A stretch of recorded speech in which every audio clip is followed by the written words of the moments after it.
Olá, o Trabalho Legal começa agora e vai mostrar. Direito à desconexão. Como a legislação trata o tempo que o trabalhador fica à disposição do empregador. Procuradores do MPT discutem como ampliar o acesso de pessoas com deficiência ao mercado de trabalho. E ainda, uma entrevista com o procurador do Trabalho, Leomar Daroncho, sobre os riscos do uso de agrotóxicos para os trabalhadores. O Trabalho Legal é o programa do Ministério Público do Trabalho, em parceria com a Associação Nacional dos Procuradores do Trabalho. O acesso a smartphones e redes sociais tornou possível que o trabalhador esteja disponível para o trabalho em tempo integral. Mas isso é correto? Está de acordo com a legislação? Já se discute aqui no Brasil como garantir aos trabalhadores o direito à desconexão. Eles nos acompanham praticamente 24 horas por dia. O tempo todo. Geralmente eu faço tudo pelo celular. Praticamente 24 horas. Posso dizer o dia todo. Depois do expediente, o aparelho muitas vezes mantém a ligação com o trabalho. A gente fica ligado ainda. Trabalho, a gente tem um grupo, do trabalho. As pessoas estão cada vez mais conectadas. Segundo a Agência Nacional de Telecomunicações, o Brasil registrou mais de 234 milhões de linhas móveis em operação durante o mês de setembro deste ano, o que significa mais de um dispositivo por habitante. Os aparelhos celulares possuem milhares de funções e aplicativos que nos conectam instantaneamente o tempo todo com todo mundo, o que vale para as relações de trabalho. Mas até que ponto ficar à disposição através de mensagens, e-mail, telefone e outros meios tecnológicos ultrapassa o limite e impede que o empregado se desligue de suas funções sem prejudicar o seu período de descanso? É aí que entra o direito à desconexão. Ele é um conceito que está diretamente ligado ao direito ao repouso. O direito à desconexão, ele é um corolário, uma consequência do direito ao repouso, do direito ao descanso do trabalhador. Porque não é justo que na sua hora do lazer, a hora que você vai dedicar para a sua família, para o seu descanso, para os seus amigos, não é justo que você esteja sendo demandado no seu trabalho o tempo todo. Essa mulher, que prefere não se identificar, recebia cobranças do empregador em diversos momentos fora do expediente. Até mesmo durante as férias, ela conta que a falta de desconexão com o trabalho atingiu a própria família. Isso acontecia com muita frequência. Praticamente todos os dias que ele estava de folga, né? Tinha que estar sempre à disposição, mesmo nos dias de folga. É muito estressante, porque toda a família é penalizada, não só o funcionário, no caso meu marido. Os filhos, a esposa, todo mundo é penalizado. Afastada do trabalho, esta bancária foi diagnosticada com síndrome de Burnout, distúrbio causado pelo esgotamento físico e mental. É um medo constante. É o excesso de trabalho por trabalhar muito, por ser uma pessoa muito workaholic, né? Sempre gostei de trabalhar muito, mas esse ambiente já estava me fazendo a perceber que as relações interpessoais com os meus colegas já não estavam satisfatórias, nada estava bom, eu não conseguia dormir. A gente está vivendo um período de novas doenças mentais e a síndrome de Burnout é isso. Ela é decorrência também do direito, digamos assim, do não respeito ao direito de desconexão. Tem pessoas que não desligam de nada. E hoje em dia, o telefone celular, o smartphone, diversos aplicativos, eles nos permitem estar ligados a tudo, ao mesmo tempo, em qualquer lugar. A jornada exaustiva pode resultar em reparações na Justiça do Trabalho. Manter um funcionário de sobreaviso, além do horário máximo de serviço permitido, desrespeita a garantia que o empregado tem de se desconectar do trabalho. Um caso de indenização aplicado pela 7ª turma do Tribunal Superior do Trabalho condenou uma empresa a pagar R$ 25 mil a um analista de suporte por ofensa ao direito à desconexão. Não existe ainda um documento legislativo, uma norma, uma lei trabalhista que proteja o direito à desconexão. Então, nessa seara, os julgamentos têm sido de suma importância para poder guiar o que é o direito à desconexão. Na ausência de legislação, os nossos julgadores têm se deparado com diversos casos e são esses casos que vêm balizando basicamente nosso entendimento sobre o direito à desconexão. Temos também que saber diferenciar o não exercício do direito à desconexão voluntário daquele que é imposto. Você é obrigado a responder mensagem nas suas férias. Não importa a hora que eu te mandar uma mensagem, você terá que respondê-la. Pode ser meia-noite, pode ser 6 da manhã. Você terá que respondê-la. Isso é uma imposição. Segundo esse professor do Departamento de Psicologia Social e do Trabalho da Universidade de Brasília, é preciso lidar com os prejuízos da tecnologia, que também traz muitas facilidades para o mundo do trabalho. Essa tecnologia ela passa a mediar também essas relações, né? As próprias relações entre pessoas no trabalho, né? Então, essa mudança foi uma mudança muito significativa e ela produziu mudanças tanto, como eu estava dizendo, tanto nas relações, quanto na maneira como o trabalho está desenhado. Márcio Amazonas lembra que os trabalhadores também precisam respeitar limites nas relações com as redes sociais. Eu entendo que tem que ser uma via de mão dupla, né? A gente precisa de produtividade também, de excelência dos serviços prestados, de alto rendimento nos serviços laborais.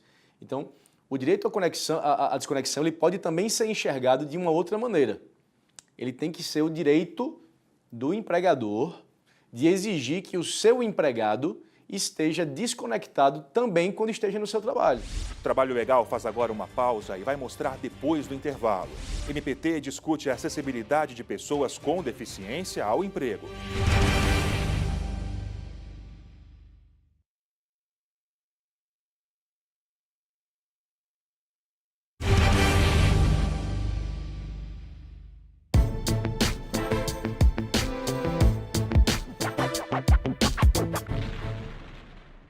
A exploração do trabalho infantil é crime? Não há previsão criminal do trabalho infantil. Porém, algumas situações que a criança e adolescente trabalha pode caracterizar um crime dependendo do contexto, né? Como, por exemplo, um trabalho escravo, uma periclitação de vida, que são situações mais perversas do trabalho infantil.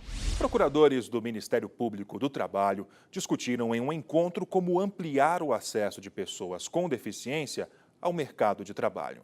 Em pauta, a inclusão de pessoas com deficiência no mercado de trabalho. E o setor da construção civil é o que mais precisa avançar nessa inserção.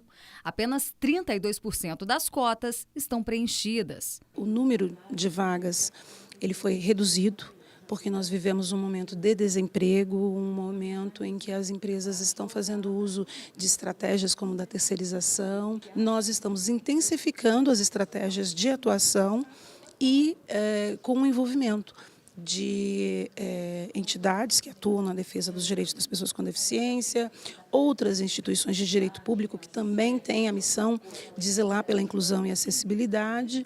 Dados do Ministério do Trabalho mostram que os setores que mais empregam pessoas com deficiência são o da educação e comércio. Pela lei, empresas com mais de 100 funcionários devem cumprir as cotas para pessoas com deficiência. O percentual varia de 2% a 5%, dependendo do número de empregados. Hoje nós temos um quadro preocupante, nós temos um número muito grande de pessoas com deficiência fora do mercado de trabalho. E o trabalho feito pelo Ministério do Trabalho, a Auditoria Fiscal do Trabalho e pelo Ministério Público do Trabalho é muito importante para justamente trazer essas empresas que estão fora do emprego, que estão desocupadas, para dentro do emprego. E a acessibilidade começa no caminho para o trabalho. O transporte adaptado é essencial para que o trabalhador tenha mais autonomia. Mas essa adaptação tem sido uma barreira para que muitas empresas contratem pessoas com algum tipo de deficiência. Exatamente, a empresa ela não procura os cadastros de pessoas candidatas às vagas da reserva legal. Ela prefere quase sempre o argumento de que não tem as pessoas específicas ou não tem capacitação, mas ela não demonstra, por meio de um processo seletivo transparente, o que ela fez em busca dessas pessoas. Então, os cadastros existem. E tem muita gente procurando vaga por aí. De acordo com o IBGE, quase 12 milhões de pessoas têm algum tipo de deficiência no Brasil, sendo que 40% delas têm potencial ativo para preencher as cotas. Para a subprocuradora-geral do Trabalho, Maria Aparecida Gurgel, o princípio básico é respeitar o direito das pessoas com deficiência de estarem no mercado de trabalho. A acessibilidade, ela também comporta questões de atitude, né? Que, se não realizadas, implica em discriminação também. Então, por exemplo, nós temos as barreiras arquitetônicas, mas também podemos ter as barreiras de atitude. Uma atitude que não corresponda ao meu direito de ser pessoa com deficiência. Então, a acessibilidade, ela é também isso, né? É romper, inibir essas barreiras. No dia 3 de dezembro, o mundo lembra uma tragédia provocada por vazamento de agrotóxicos na Índia. A data marca o dia de luta contra os agrotóxicos. A gente vai conversar lá no estúdio sobre os riscos envolvidos no uso desses produtos na agricultura. Eu estou aqui com o procurador do MPT, o Dr. Leomar Daroncho, para conversar sobre o uso de agrotóxicos no Brasil. Bem-vindo, Dr. Leomar. Obrigado aí pela oportunidade. É um tema muito importante e é importante que a sociedade discuta, então obrigado pela oportunidade. Imagina, eu que agradeço a presença aqui. Vamos dar início, então, à nossa entrevista. Bom, doutor Leomar, o dia 3 de dezembro foi escolhido por causa de um acidente em uma fábrica de agrotóxicos na Índia. O senhor poderia lembrar um pouco esse caso, né? O Brasil, ele tem as suas tragédias nacionais ligadas ao manuseio de agrotóxicos? Sim, o 3 de dezembro relembra o incidente ou acidente ocorrido em Bhopal, na Índia, no ano de 1984. Na madrugada do dia 3 de dezembro, uma fábrica de produção de veneno, de agrotóxico, explodiu. A cidade foi tomada por uma nuvem de veneno. A Índia é um país que, naquela época, especialmente, tinha bastante restrição à divulgação de alguns tipos de informações. Mesmo assim, sabe-se que talvez tenha atingido a coisa da ordem de 200 mil pessoas, 25 mil casos de cegueira, um universo de sequelados, incapacitados e que chamou a atenção do mundo para um problema sério que ambientalistas já apontavam os riscos da exposição a agrotóxicos há mais tempo, mas o fato de ocorrer um evento numa cidade grande, com potencial de atingir um universo grande de pessoas de forma localizada, jogou bastante atenção sobre isso. No Brasil há um evento que não tem a mesma conformação que na região de Paulínia, próximo a Campinas, também numa fábrica de veneno, mas um acidente ocorrido ao longo dos anos, pelos resíduos de agrotóxicos que ficaram na atmosfera, no lençol freático, no solo, e atingiu não só trabalhadores, mas a comunidade vizinha. Então, são eventos que marcam as comunidades e a consciência crítica. Essa data de Bhopal, na Índia, dia 3 de dezembro, é uma referência, acabou sendo adotado como o Dia Mundial de Combate aos Agrotóxicos. Mas, na verdade, a gente tem uma tragédia no que diz respeito ao Brasil de proporções até mesmo ignoradas, porque esse veneno que é produzido numa fábrica, em volume assim, colossal, ele não é produzido para ficar depositado lá, né? Então, o dimensionamento dessas tragédias de forma localizada em regiões urbanas, ele é apenas um indicativo do que provavelmente está ocorrendo nas regiões agrícolas, onde esse veneno é jogado, em boa parte, com pulverizações aéreas, que atingem os trabalhadores, o meio ambiente, as populações vizinhas. E se a gente continuar nessa linha, tem também a questão do próprio consumidor, para onde esse produto acaba indo, para as cidades, quando isso se dá na produção de alimentos. Com certeza, é uma grande preocupação, né? Bom, o projeto que torna mais flexível a legislação de agrotóxicos no Brasil, ele deve voltar em breve, né, à pauta do Congresso. O MPT, ele se posiciona contra a aprovação dessa medida, principalmente pela perspectiva da preservação da saúde e da segurança do trabalhador. Então, né, eu pergunto, quais são os principais pontos negativos dessa proposta no que diz respeito ao trabalhador do campo? Sim, o MPT, até para a gente usar uma linguagem mais amigável, não vou dizer que ele seja contra, o MPT é a favor da vida, a favor de que o meio ambiente, inclusive o meio ambiente do trabalho, seja saudável, que as pessoas não precisem adoecer porque estão trabalhando ou pelo simples fato de que é vizinho de uma região de produção. E esse é um problema bastante complexo. A nossa legislação, que é considerada boa, ela, assim, se ela for seguida, ela proporciona um nível de proteção já bastante razoável, mas ela é ignorada. Em geral, as fiscalizações, quando há, o Brasil tem uma dimensão que dificulta o efetivo acompanhamento, os órgãos de fiscalização não conseguem exercer uma fiscalização efetiva, dada a grande dimensão. Mas, então, a gente tem um problema sério no meio rural, a gente tem problemas de doenças crônicas e agravadas pelo quadro de subnotificação. A Organização Mundial da Saúde diz que para cada um caso que vai a registro como sendo decorrente da exposição a agrotóxicos, de comprometimento à saúde, há 50 outros não registrados. Então, o problema é muito grave. Há o mito de que seria possível fazer o uso seguro de agrotóxicos. Isso é apenas isso, é um mito.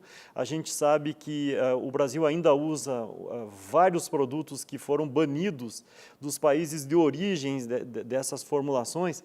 Então, a gente não é o caso de que o MPT seja contra, ele é a favor, ele tem uma posição convergente com os que fazem a defesa da vida, da saúde, do meio ambiente equilibrado, saudável.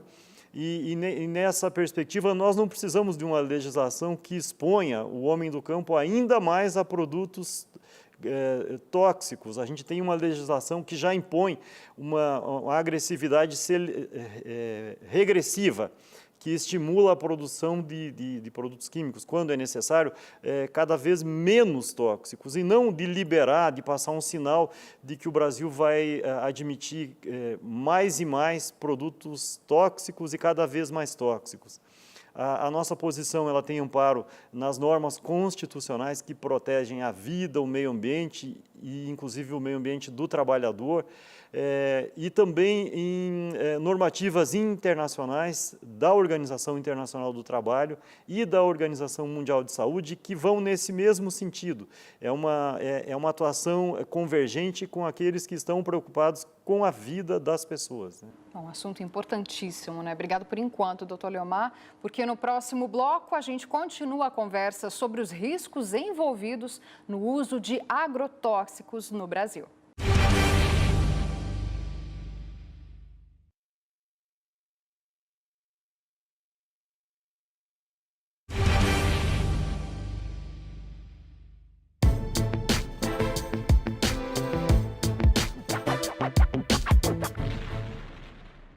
É verdade que crianças que trabalham se acidentam mais?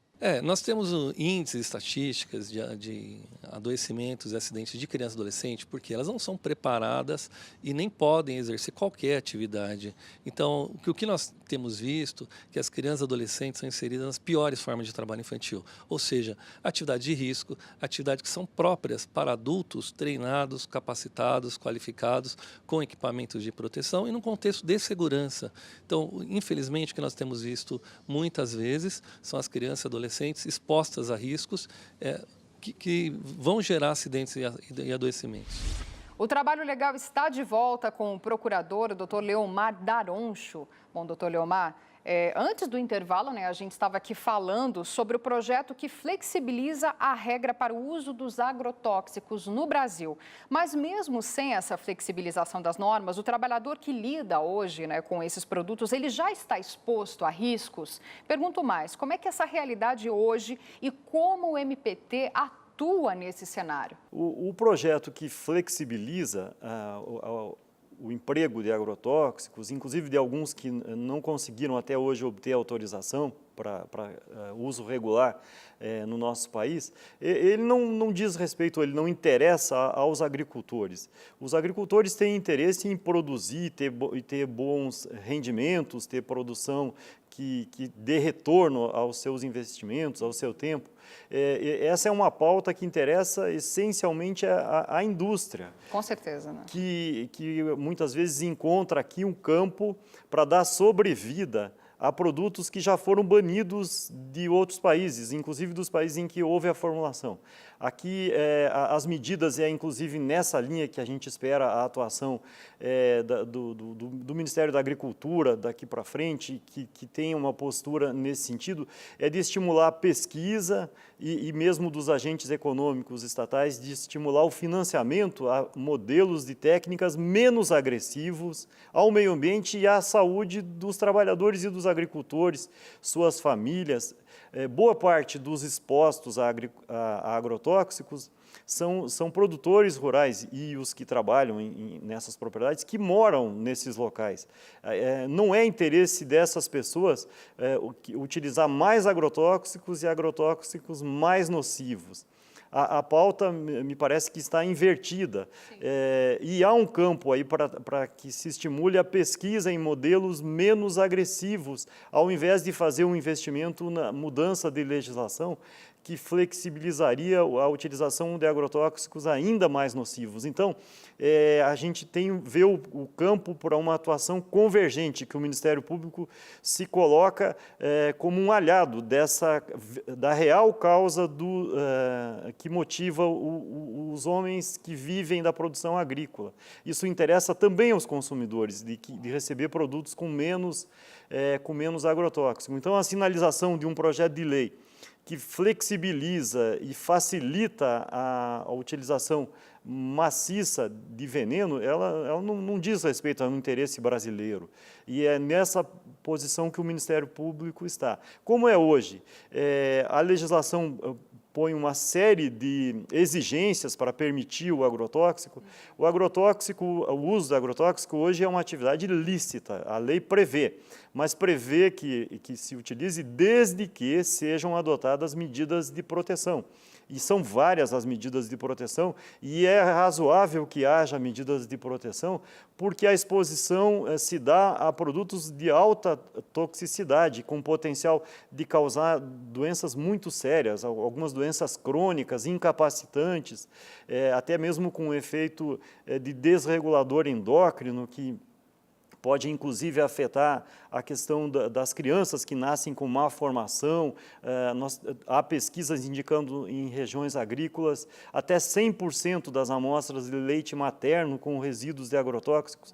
Então isso não interessa a ninguém, salvo a quem ganha muito com isso, que normalmente não se dá com brasileiros. São empresas multinacionais que têm interesse em escoar aqui a sua produção. O Ministério Público, então, tem uma atuação convergente e a favor dos que defendem a vida nessa batalha. É realmente preocupante esse assunto, né, doutor Leomar? E os trabalhadores que se sentirem expostos a situações de risco no uso desses produtos, eles têm como denunciar? Como é que eles podem fazer isso? Nós temos uma dificuldade pelas dimensões do Brasil e muitas vezes atingindo pessoas que estão em locais de difícil acesso a mecanismos mais modernos aí de informática e tal.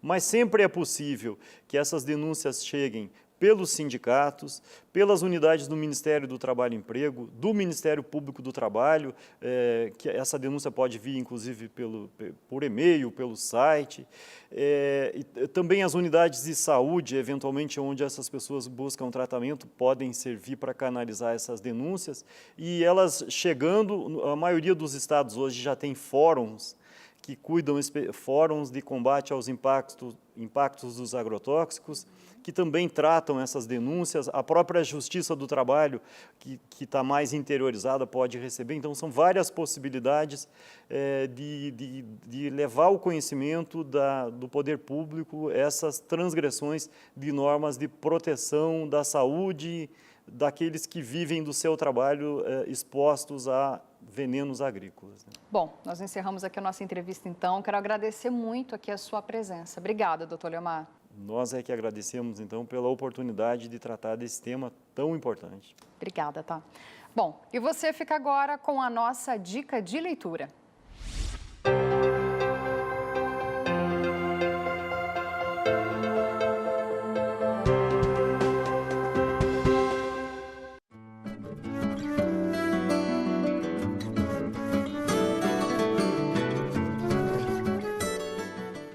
Nesse texto eu proponho uma história do processo constituinte de 87 e 88, mas compreendido numa dinâmica mais ampla.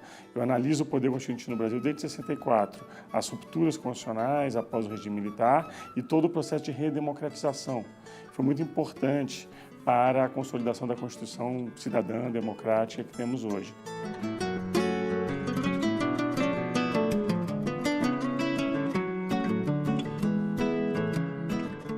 É um artigo que explora o poder constituinte, as disputas em torno da Constituição e da capacidade de fazer uma nova Constituição. É um texto que foi publicado numa revista italiana chamada Quaderni Fiorentini pela História del Pensiero Jurídico Moderno, que tem edição impressa, mas também está totalmente disponível na internet. Esse artigo decorreu de um volume especial sobre a ideia de autonomia no direito. Quais são as experiências com autonomia no direito em vários países do mundo. E eu fui convidado para escrever sobre essa questão da autonomia no direito brasileiro. E eu associei a ideia da autonomia com o poder constituinte originário, ou seja, a capacidade que o Brasil teve, por meio de sua sociedade, seus representantes, construir uma nova Constituição, que é essa aqui, em 2018, completa 30 anos.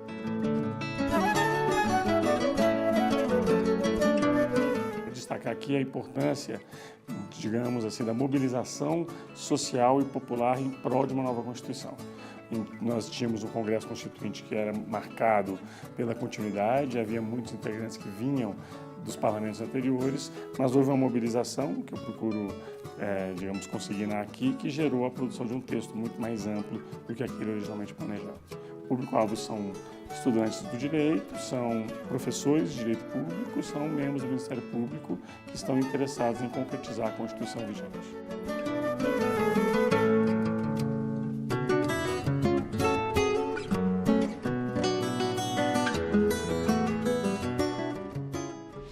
O Trabalho Legal fica por aqui. Sugestões de reportagens podem ser enviadas para trabalholegal.pautas@gmail.com. Outras informações sobre o Ministério Público do Trabalho você encontra em mpt.mp.br e também em nossas redes sociais que aparecem aí na sua tela. Até semana que vem. Tchau!